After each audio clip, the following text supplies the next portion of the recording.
Have you ever loved something so much that you just want to make it happen every day? Me neither. This is a podcast today. Podcast today, Doctor Away. I don't know what number we're on. I never do, and I don't know. I'm brimming with things that aren't really important, but they're just rubbing me the wrong way. They're just scratching an itch, but in a way that I don't like the way it's being scratched, and I wanna complain about it. I wanna speak. I wanna scream and shout, and quite frankly, let it all out. And I'm just like in my head debating which one to go down. One of them's Golden Globes related. That happened recently. Golden Globes.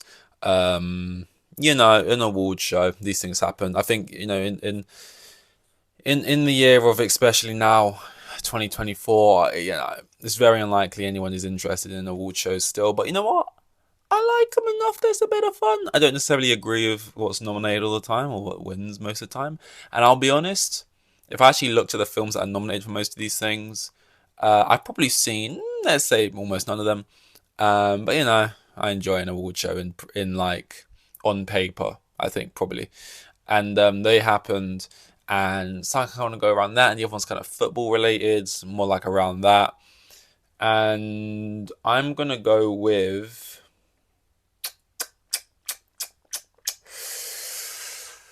I'm leading Golden Globe. I'm blah blah blah blah blah blah blah blah blah. I'm leading Golden Globes. Is what I'm trying to say. I'm leading Golden Globes. I think that it just happened like yesterday or the day before. I'm happy. I'm tapping my chest or my heart or whatever as if like I'm Irish from what I'm about to say. But my boy Cillian Murphy won. We love to see it. Golden Globe. And mainly because this is the ramp up, this is the snowball effects towards the Oscars and stuff. And, I want Cillian Murphy to win an Oscar. I like Cillian Murphy. I think he's a good actor. And ultimately, I don't want Bradley Cooper to win. I have nothing against Bradley. But his film Maestro, to me, just looks like the most Oscar bait, pretentious, beg. Basically, it's him screaming and shouting, begging for it. And it's like, I don't think that means the film is like definitely bad even. Like I don't just because it's Oscar bait doesn't mean it's just straight up a bad film. It might still be good, but it's just like I see the trailer, like a minute long trailer, and it's like it's got the black and white in there. He's playing like a music conductor. He's got a little bit of prosthetic on. He's got like even the film has the artificial like almost they probably it's not artificial, but it's got like the grain over it and stuff, so it looks more like textury and stuff. And then he's got like the hair, and he's got like he's been sprayed with sweat, and he's like out there, and he's like, like every single shot in the trailer just look like him. And also he's the director as well, which is what makes it extra annoying because it's like he's directing these shots. And he's like, just the idea of him being like, yep, spray me more sweat, more sweat, as he like plays his conductor role. And then he's like, okay, and the way I want it is I want the shot, just one long shot, slowly zooming in on my face. And I don't want it to cut away at all. Just slowly zooming in on me as I do my thing. It's kind of like gross. Like he won this Oscar that badly. It just feels like, oh, I don't really, it feels less authentic, maybe. Let's say that. And regardless of if the shot actually does look nice and comes out looking good, and if his acting is well, it's just like so, I don't know, constructed. Plus, you playing a conductor, it just feels like I've seen it before. I don't actually watch stuff on conductors, but like last year they had Tar, which was like Kate Blanchett conductor. And I don't know, it just feels like the most Oscar bait kind of thing. Films that are like based on people, but like you would never know who the person is. It's like you have some films that are based on people, like Timothy Chalamet is playing like Bob Dylan, or like what's his name, Kingsley Benadir playing Bob Marley, and then you have like Rami Malek as well. He like playing here we go. Don't even know his name. Queen guy, Freddie Mercury, Austin Butler, where his voice changed forever playing Elvis, right? And then you get like other biopic type films. So it's like playing Jonathan Marshalls, who was like the first man to ever take crack cocaine. It's like you just people you'd never hear of, and it's like just really like it's like these biopics, but it's like it might as well just be completely fictional to you because there's no like point of reference. It just feels like this looks like a bit of material which I could really flex my acting chops in or whatever. So I was happy Killian's leading the way so far. all the awards, all the wins seemed pretty paint by numbers for what was like expected and stuff.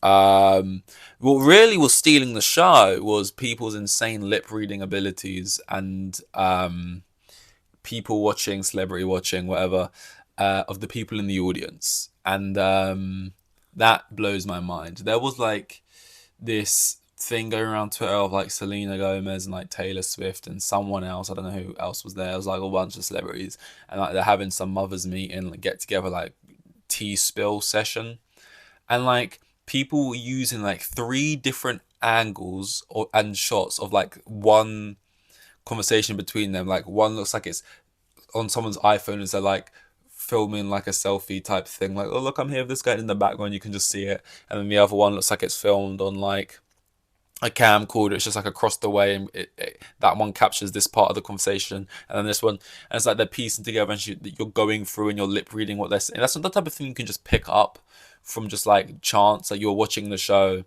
and it's like it's kind of a break at the moment, and you're like, the Caprio meme, whatever. That was the worst whistle ever, by the way. But the Caprio meme is just like, I call it. That's the kind of thing where it's like you have to already be obsessed with the celebrities, that you are going through it with a fine tooth comb just in case you find anything. And what apparently was found was like Selena was like, you know, oh my god, I asked Kylie for a picture with Timothy Chalamet. She was like, no, and everyone's like, what? And she was like, yeah, and like, it's crazy when you see like these videos that look like they were filmed behind the bushes of celebrities, and then like the tweet itself is literally just like Selena colon and then like her dialogue, and it like gives you the dialogue to read through and read what they have lip synced. It's like the craziest like type of content you can find on the internet. But that's why you think it's ridiculous. You see football players on the pitch and they're always talking with each other, covering their mouths like that or whatever, and you're like, no one gives a fuck, no one's watching. And then the one time you don't do it, people immediately lip read the fact that you've just called Harry Maguire a slabbered or something like that. Um, but no, the main thing from the Golden Globes for me was the most horrid relationship that it's not. Look, it's not quite shoved in my face the same way Will and Jada's relationship. Podcasts are typically a audio based medium, so if you couldn't tell, that was me saying relationship, came with the air quotes, don't worry. And that whole thing, it's not a relationship. 5 minutes later, a new quote. It is one. It's the God slap. It's this. It's just like Jesus Christ. It's not quite on those levels. The whole Charlemagne, Kylie Jenner thing, but like, man, I hate seeing it. The relationship is just PDA central in the worst possible way. Because it's like, it's not even like, oh, you're just out in public and you're walking down the road or whatever on your way to get a Starbucks. Problematic. No, but you're on your way to like go get whatever. And some weird like paparazzi person has like spotted you and they're filming you from behind a bush, and then like you're out in public l- loving on each other. That's different. The so far it's been at like beyond the Beyonce concert and the Golden Globes is really you're at like what is wide televised events or whatever, just acting like you guys are the only people in the room. It just has this like 17-year-old energy of what they think love is. Like they're like staring into each other's eyes, and it feels like they're always like, it's the video is them like speaking deeply into each other, but like there's all these memes that are just like saying nothing, and they probably are like they're just like, how can you spend that much time with someone, and even just in moments that feel like we've just like turned to you, and let's go down to the floor and see what they're getting up to, and every time it's the same thing. It's just this, oh, like, I'm so in love with you right now. This is like, and then it's just PDA. That's just, oh man, we're at a widely, you know, televised event where the audience are massively filmed. Stop. And it's like, what are you trying to? They're not. It's not being presented from them, right? The way they're looking at each other, like, oh my god, I love you so much. I love you so much. I love you to the earth and back. Do you really? Would you love me if I was a bean? Yeah, of course. Like that's the kind of conversation it's like they're having, and it's like, it's not like, if Charlemagne was just banging Jenna, that's one thing. You're moving like you're trying to be the mother of her children, also aka Travis Scott's children.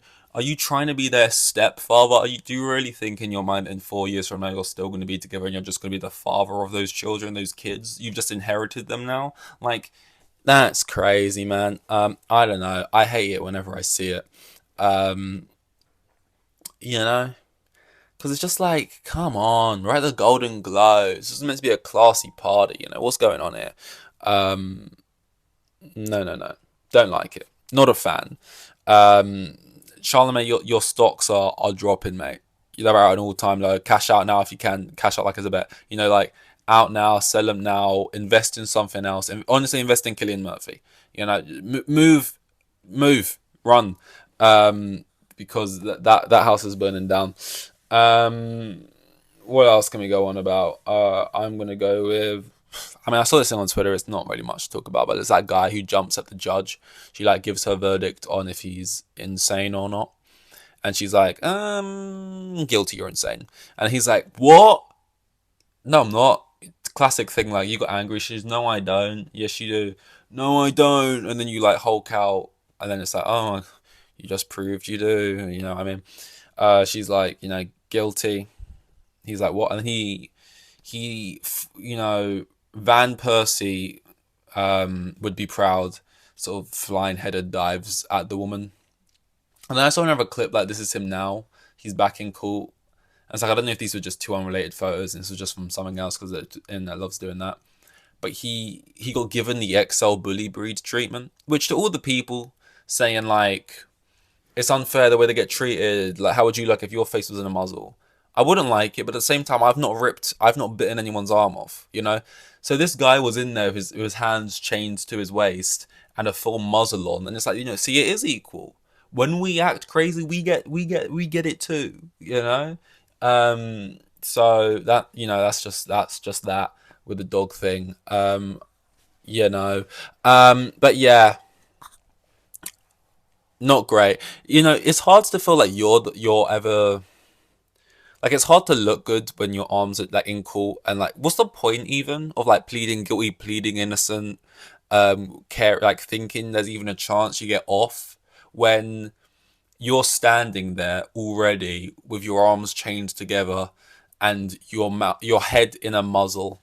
You gotta like go to the toilet and take a piss and just kind of catch yourself in the mirror and go,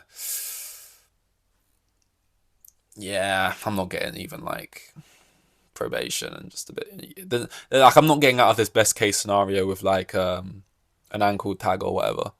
Like I may as well not even show up. They might as well just send me away now for life. Like they've already I'm insane. I am going to I look like I've escaped Arkham Asylum, which is crazy. This is completely unrelated and just crossed my brain now, and I know Arkham Asylum's a weird way for me to then jump into this, but it just made me think of it. 13 Reasons Why, a television show that came out a while ago and I only watched recently because I was watching it through people doing commentary videos on them. And I gotta say, low-key a sleeper, low-key a sleeper. Now, it's ridiculous, don't get me wrong, and people's complaints of it are probably completely warranted because after season one, it's just not like season one has like a point and a message and it's doing this thing and it has all these like, if you need help, speak to someone. It's doing that all of that thing. It's like being educational and like respectful, whatever. And then the other seasons, it kind of just delves into something maybe probably I've never seen this show, but on a similar level to like Outer Banks or something. It just goes like off the balls wild, but like it has good moments. It has really good directorial choices in it, transitions, character moments. Like, Dylan Minnette, very good actor. A lot of people in that show. Whoever plays Justin, very good.